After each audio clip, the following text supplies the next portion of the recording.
बोलो सतगुरुदेव की जय। बंदी छोड़ कबीर परमेश्वर जी की जय। बंदी छोड़ गरीबदास जी महाराज जी की जय। स्वामी रामदेवानंद जी गुरु महाराज जी की जय।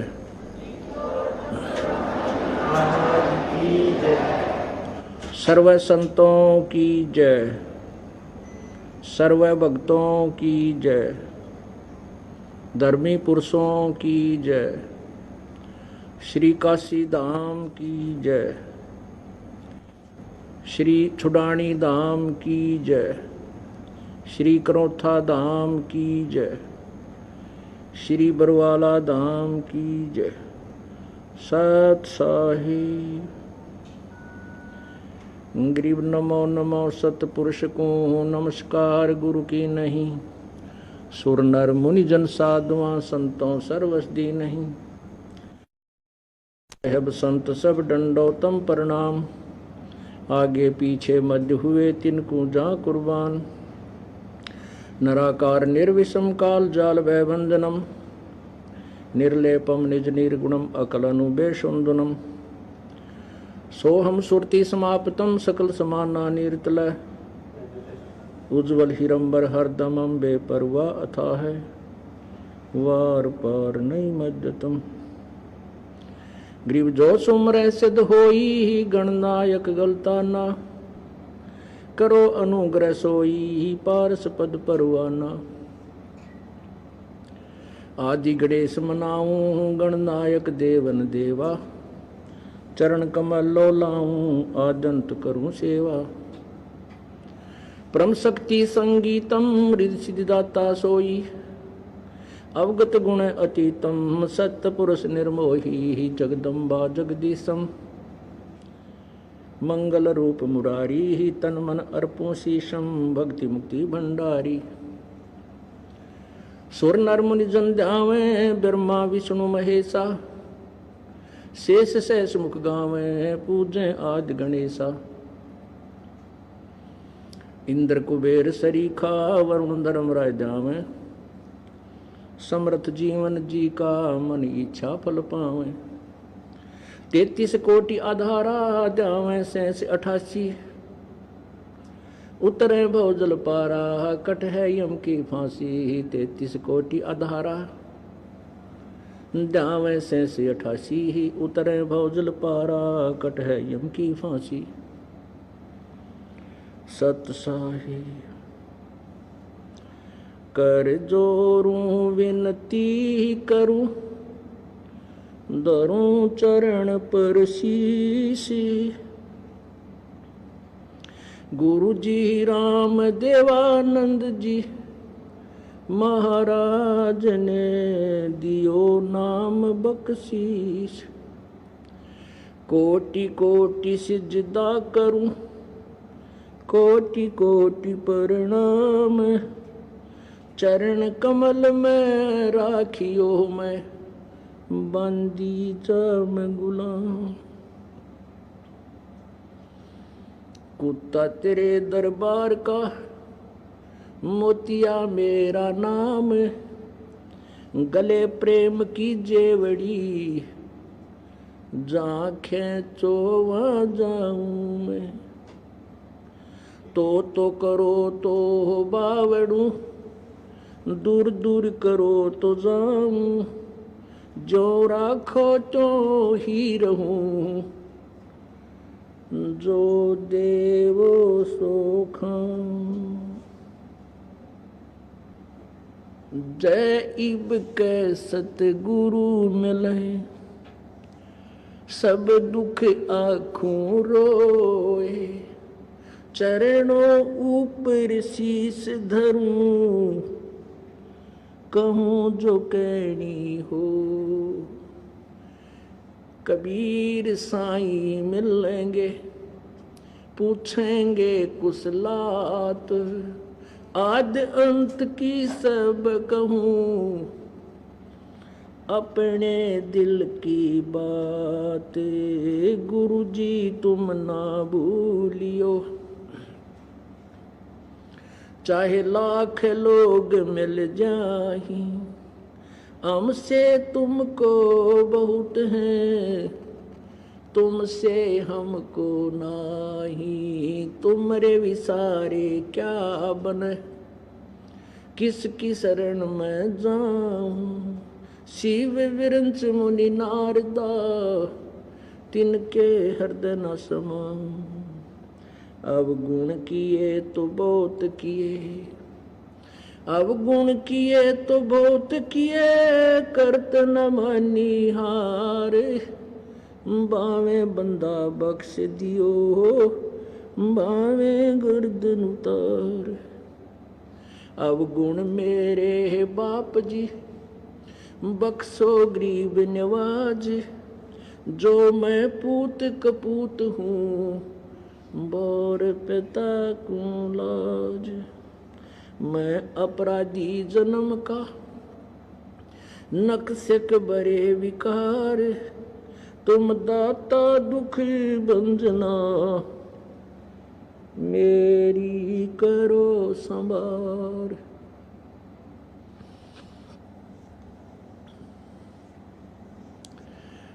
राम नाम रटते रहो, राम नाम रटते रहो, जब तक घट में प्राण। कब हो तो दीन दयाल के, भनक पड़ेगी कान। लूट सको तो लूटिया, राम नाम की लूटी। पीछे फिर पछताओगे, प्राण जहांगे छूट। नहीं भरोसा देह का, विनस जावे छिन माही। श्वास उश्वास में नाम जपो, और यतन कछु नाही। श्वास उश्वास में नाम जपो, व्यर्था श्वास मत खो। ना जाने इस श्वास को,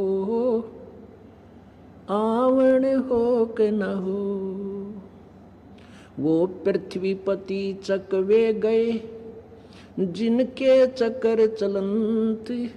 ये रावण सरीखे कौन गणे, ऐसे गए अनंत।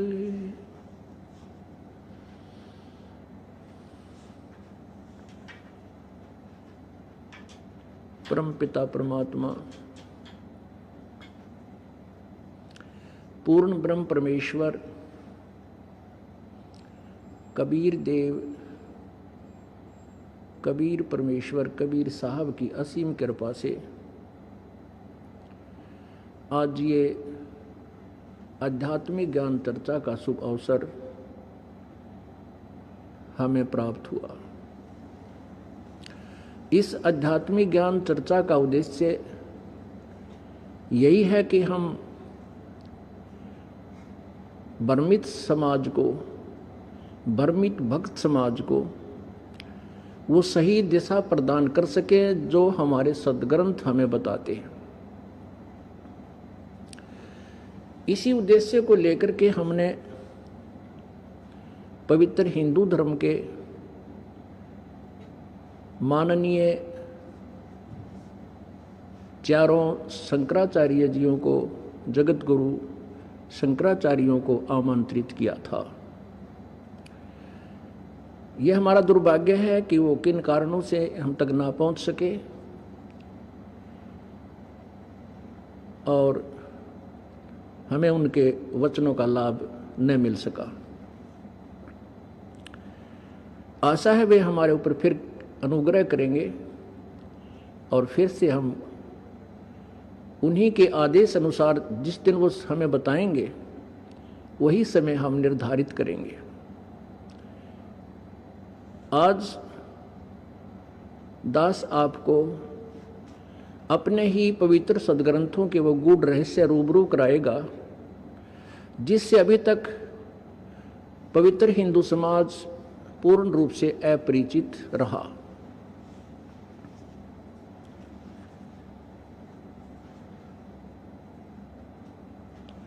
पुण्यात्माओं, मानव शरीर परमात्मा ने हमें इसीलिए दिया है कि हम अपना कल्याण करावें। हम जन्म मृत्यु के रोग से मुक्त हों। यहाँ पशु योनि में कष्ट भोगते हैं, मानव शरीर में भी हम कोई सुखी नहीं है। तो ऐसा कोई स्थान है जहां हम पूर्ण रूप से सुखी हो सकते हैं, वो अपने सदग्रंथों में विद्यमान है।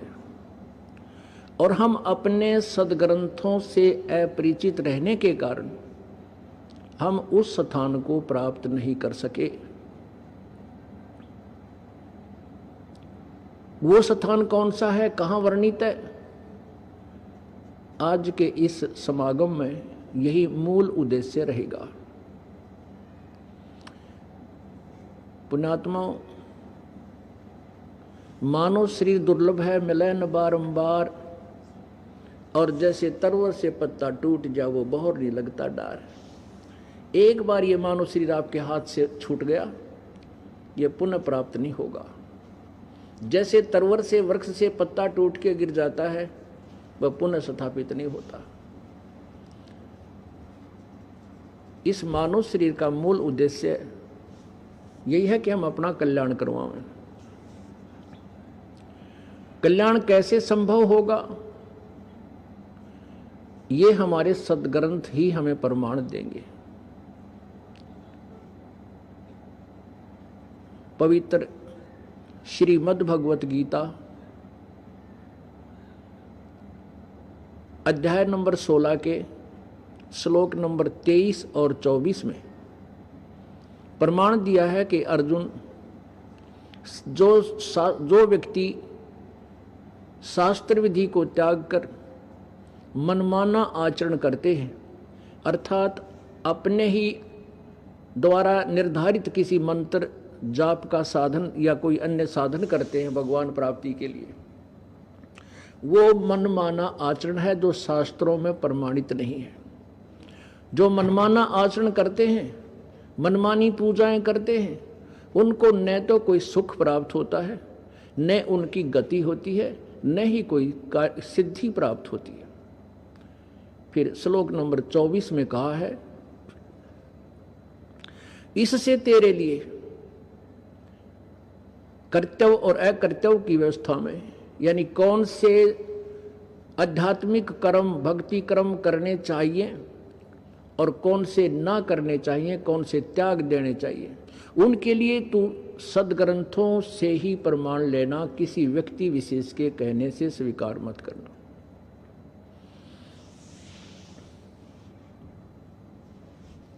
पुण्यात्माओं, पवित्र चारों वेद, वैसे वेद 5 हैं, लेकिन सुप्रसिद्ध हम तक जो अभी तक लोक वेद के आधार से हमने 4 वेदों को ही सुना है, ऋग्वेद, यजुर्वेद, अथर्ववेद और सामवेद।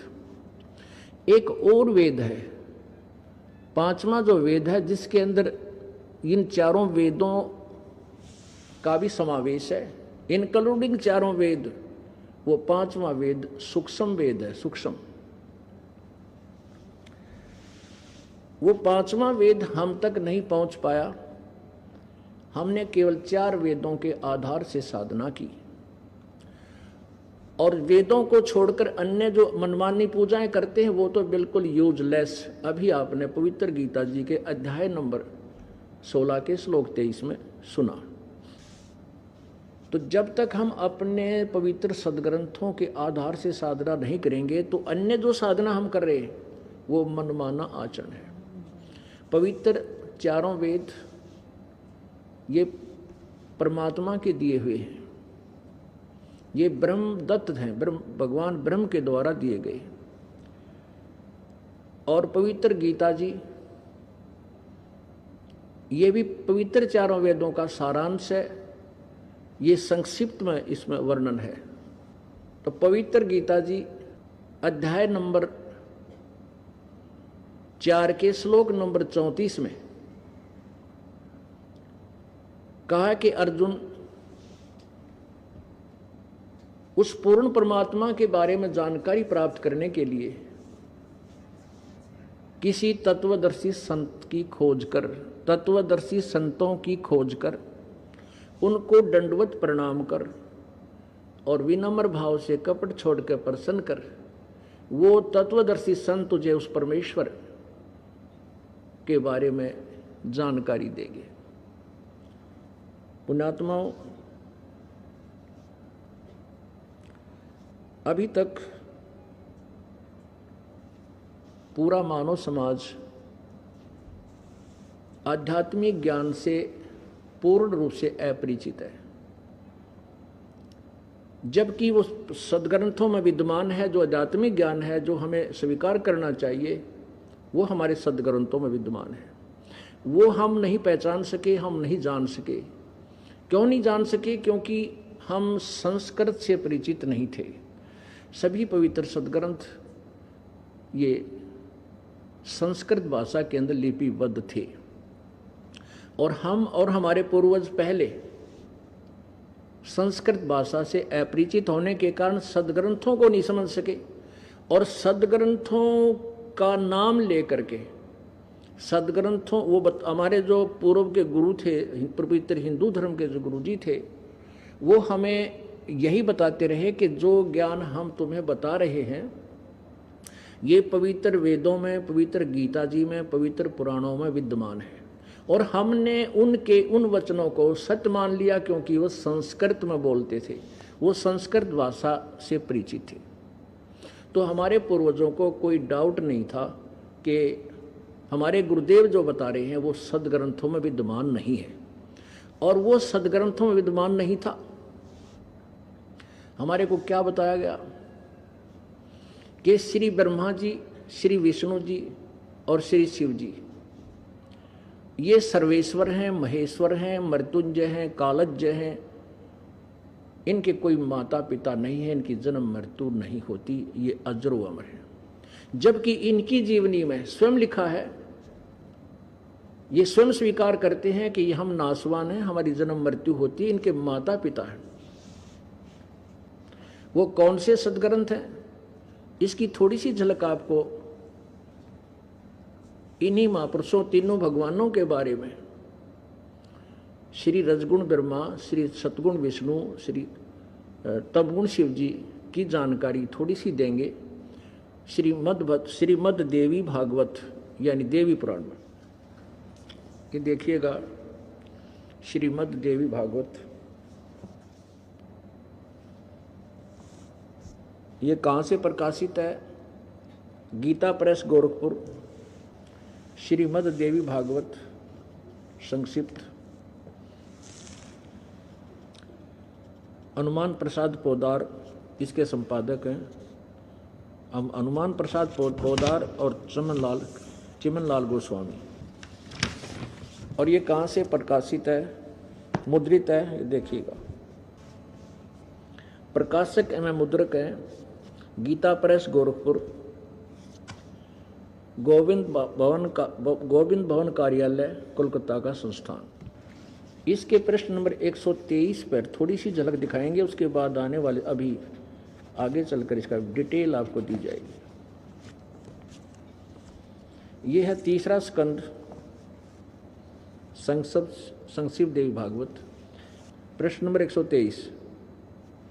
यहाँ क्या कहते हैं? भगवान विष्णु दुर्गा की महिमा करते हुए स्तुति करते हैं, तुम शुद्ध स्वरूपा हो, यह संसार तुम इसे उद्भासित हो रहा है। मैं ब्रह्मा और शंकर, मैं विष्णु जी और ब्रह्मा व शंकर, हम सभी तुम्हारी कृपा से विद्यमान हैं। हमारा आविर्भाव माने जन्म और तिरोभाव माने मृत्यु हुआ करता है, अर्थात हमारी जन्म मृत्यु होती है। केवल तुम ही नित्य हो, जगत जननी हो, प्रकृति और सनातनी देवी हो। भगवान शंकर बोले देवी, यदि महाभाग विष्णु तुम ही से प्रकट हुए हैं तो उनके बाद उत्पन्न होने वाले ब्रह्मा भी तुम्हारे ही बालक हुए। फिर मैं तमोगुणी लीला करने वाला शंकर क्या तुम्हारी संतान नहीं हुआ? अर्थात मुझे भी उत्पन्न करने वाली तुम ही हो। शिवे संपूर्ण संसार की सृष्टि करने में तुम बड़ी चतुर हो। आगे देखो, इस संसार की सृष्टि, स्थिति और संहार में तुम्हारे गुण सदा समर्थ हैं। उन्हीं तीनों गुणों से उत्पन्न हम, रजगुण ब्रह्मा, सतगुण विष्णु और तमगुण शंकर, उन्हीं तीनों गुणों से उत्पन्न हम ब्रह्मा, विष्णु एवं शंकर नियमानुसार कार्य में तत्पर रहते हैं। पुण्यात्माओं, ये श्रीमद् देवी भागवत आज की नहीं है, 5500 वर्ष पहले श्री वेद व्यास जी ने लिपिबद्ध की थी और हमारे धर्मगुरु इसी की हमारी पवित्र पुराणों को ही कह करके, पवित्र पुराणों को आधार मान करके हमें ज्ञान दिया करते थे कि हम आपको पुराणों से ही बता रहे हैं कि ब्रह्मा विष्णु महेश अजरो अमर हैं, इनके कोई माता पिता नहीं। अब इस पवित्र पुराण ने सिद्ध कर दिया कि ब्रह्मा विष्णु महेश जी तीनों नासवान हैं, इनकी जन्म मृत्यु होती है, स्वयं स्वीकार करते हैं। ये मृत्युंजय नहीं है, अजरो अमर नहीं है, सर्वेश्वर नहीं है। आगे फिर स्वयं स्वीकार करते हैं कि ये रजगुण ब्रह्मा है, सतगुण विष्णु, तमगुण शिव जी। तीनों गुणों से उत्पन्न हम, यानी रजगुण ब्रह्मा, सतगुण विष्णु, तमगुण शिव जी, केवल नियमित अनुसार, नियमित जो हमें आदेश दिया जाता है, जितना हमें को आदेश हम उतना ही कार्य करते हैं। और ये भी स्वीकार किया है कि तुम ये तीनों ब्रह्मा विष्णु महेश दुर्गा के पुत्र हैं, ये इनकी माता है। आज का जो आध्यात्मिक प्रोग्राम चल रहा है, इसमें आपको पूरे कंसेप्ट क्लियर करा दिए जाएंगे। अब हम अपने सदग्रंथों को समझेंगे। पवित्र श्रीमद् भगवत गीता जी एक अनमोल शास्त्र है। इसमें चौथे अध्याय के 5वें श्लोक में गीता ज्ञान दाता कहता है, गीता जी का ज्ञान किसने बोला है? अभी तक ये बहुत गूढ़ रहस्य रहा, गीता जी का ज्ञान किसने बोला? गीता जी का ज्ञान बोला ब्रह्म ने, ब्रह्म। और श्री कृष्ण जी के शरीर में प्रवेश करके, इस ब्रह्म को काल भी कहते हैं। गीता जी अध्याय नंबर 11 के श्लोक नंबर 32 में गीता ज्ञानदाता स्वयं कहता है कि अर्जुन, मैं काल हूं और मैं अब सबका नाश करने के लिए प्रवृत्त हुआ हूं।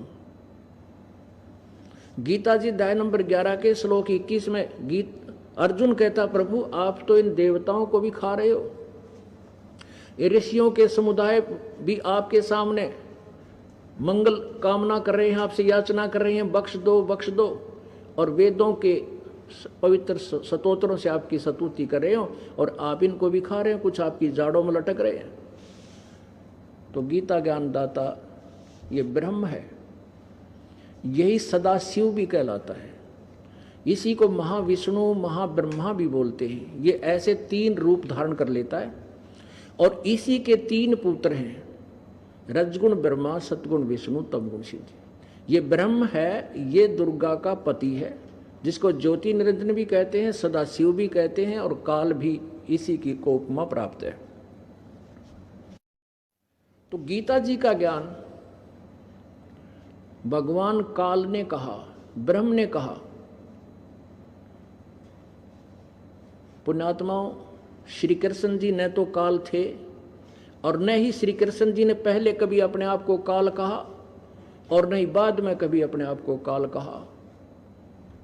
अब श्री कृष्ण जी के शरीर में प्रवेश करके वो काल बोलता है, क्योंकि भगवान श्री कृष्ण नहीं चाहते थे कि ये युद्ध हो।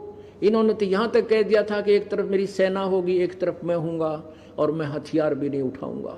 भगवान चाहते थे ये जुल्म ना हो, और यहाँ तक कह दिया था दुर्योधन, तू 5 गांव दे दे पांडवों को, तुम्हारी सुलह करा दूंगा।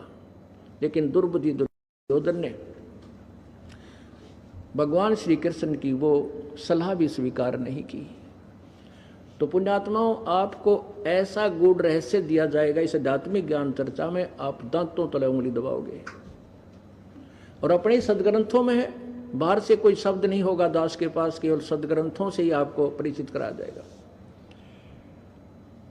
क्योंकि ये सदग्रंथों का ज्ञान एक बहुत ही गूढ़ है और इस थोड़े से समय में इसको कंप्लीट तो नहीं कर सकूंगा, लेकिन इतना अवश्य कर देगा ये दास कि आप बहुत कुछ जान जाओगे अपने सदग्रंथों को। आज का उद्देश्य यही है दास का कि सदग्रंथों से आपके रूबरू कराऊं। नहीं तो मैं कुछ बोल रहा हूं कि ऐसा लिखा है वेदों में, ऐसा लिखा गीता जी में, दूसरा बोल रहा नहीं ऐसा नहीं ऐसा लिखा है, तो आप कैसे निर्णय करोगे? आप जी निर्णय करोगे, आपके समक्ष ये सदग्रंथ होंगे। और आप शिक्षित तो, कोई अनपढ़ तो है नहीं, आज सब शिक्षित समाज है। ये सबसे बड़ा हमारे लिए एक जो है सौभाग्य है कि हम सब शिक्षित हैं। तो अब गीता जी का ज्ञान इस महाविष्णु या महाब्रह्मा कहो, इसको सदाशिव कहो, काल रूपी भगवान कहो, इसने दिया। और कैसे दिया? श्री कृष्ण में प्रवेश करके। श्री कृष्ण जी नहीं चाहते थे युद्ध हो, आखिरी सांस तक नहीं चाहते थे। जब दोनों सेनाओं के बीच में रथ जाके खड़ा कर दिया और अर्जुन मना कर रहा कि भगवान इन सामने खड़े अपने भाइयों को, भतीजों को, रिश्तेदारों को, बहनों के जमाई बटेवों को, जमाइयों को अब मैं मार के राज क्या करूंगा? इससे अच्छा तो मैं भीख मांग कर खा लूंगा और मैं युद्ध नहीं करूंगा, ये मेरा फाइनल फैसला है। अब पुण्यात्माओं, और पहले भगवान श्री कृष्ण 3 बार गए शांति दूत बनकर, युद्ध मत करो। यदि श्री कृष्ण जी वहां पर अपने श्री कृष्ण जी बोल रहे होते, कह देते अर्जुन धन्य है तेरे माता पिता ने, चल छोड़ क्या रखा इस झगड़े में। नहीं, उसी समय वो काल, वो सदाशिव जिसको महाविष्णु भी बोलते हैं, महाशिव भी कहते हैं, वो श्री कृष्ण जी में प्रवेश करके और फिर अर्जुन को लगा समझाने। अर्जुन ने सोचा कि ये इसको फेर बदल कर दूं युद्ध के मैदान में, और गीता जी के ज्ञान की क्या आवश्यकता थी? वहां अर्जुन चाहता था घुमा फिरा कर भगवान से पीछा छुटवा लो, युद्ध ना हो। तो इसलिए ज्ञान चर्चा शुरू कर दी और श्री कृष्ण में प्रवेश करके वो काल बोल रहा है, ब्रह्म बोल रहा है। पुण्यात्माओं, 3 भगवान हैं, 3 प्रभु हैं, एक ब्रह्म, एक परब्रह्म, एक पूर्ण ब्रह्म।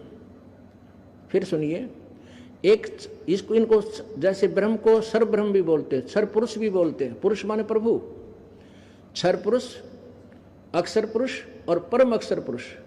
फिर सुनिए, इन्हीं की पर्यायवाची शब्दों में क्षर पुरुष कहो चाहे क्षर ब्रह्म कहो, इसको सदाशिव कहो चाहे काल कहो, फिर अक्षर पुरुष कहो चाहे अक्षर ब्रह्म कहो, दूसरे नंबर के भगवान, और तीसरे नंबर की परम अक्षर पुरुष कहो, परम अक्षर ब्रह्म कहो, या इसको पूर्ण ब्रह्म परमेश्वर कहो। ये 3 परमात्मा हैं। और तीनों की सतिथि क्या है? ब्रह्म 21 ब्रह्मांड का स्वामी है। ब्रह्म ये क्षर ब्रह्म, क्षर पुरुष, और अक्षर पुरुष ये 7 संख्य ब्रह्मांड का स्वामी है।